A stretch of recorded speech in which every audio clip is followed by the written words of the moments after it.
Marlwin! Wala na tuloy.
Tama na.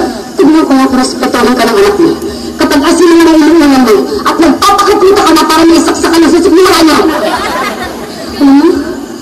Nagpapasalamat ako sa Diyos at hindi isinilang ng dalawang bata na galing sa isang babae na responsable at makasarili tulad niya. Kung magkakaanak man ako, sisiguraduhin kung magkasama kami sa hirap at ginawa. Hindi ko siya pagpapalit dahil lang sa pera.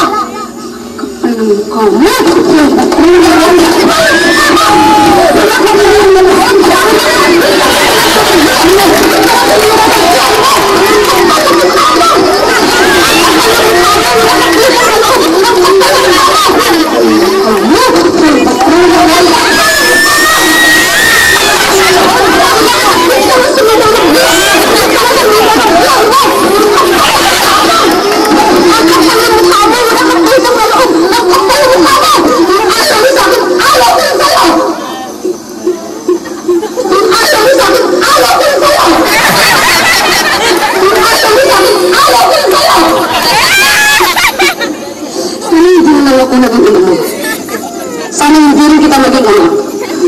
Sana hindi rin kita maging anak. Sana hindi rin kita maging anak. Sana hindi rin kita maging anak.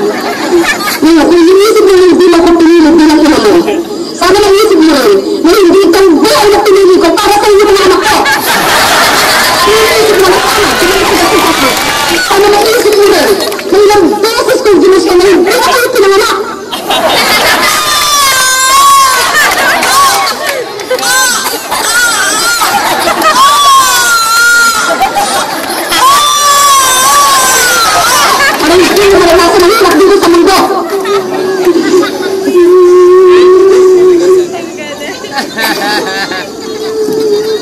Pero nandito na ako. Andiyan kayo. Kahit nandito na ako sa mga palok ng mundo, dito dalagal ako. Pero nandito na ako. Andiyan kayo.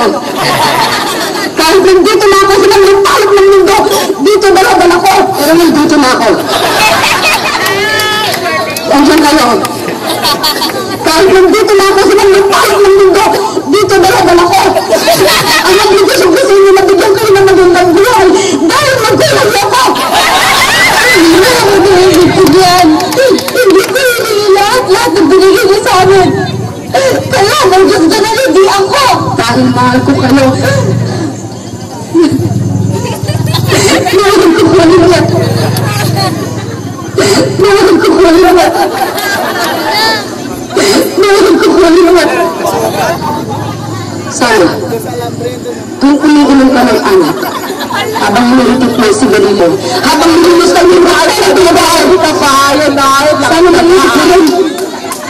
Ilang pagkain ang tinilis ko hindi kainin. Para na makapagpadala ako ng malaking pera dito. Habang nabiga mag-asagot siya mo, natutulog. Naiinilig ko ng taong pagpaniyan na matulog na bisa. Habang naniniwag at ayakap na mga mahal ko. Sana maisip mo ka ang konti.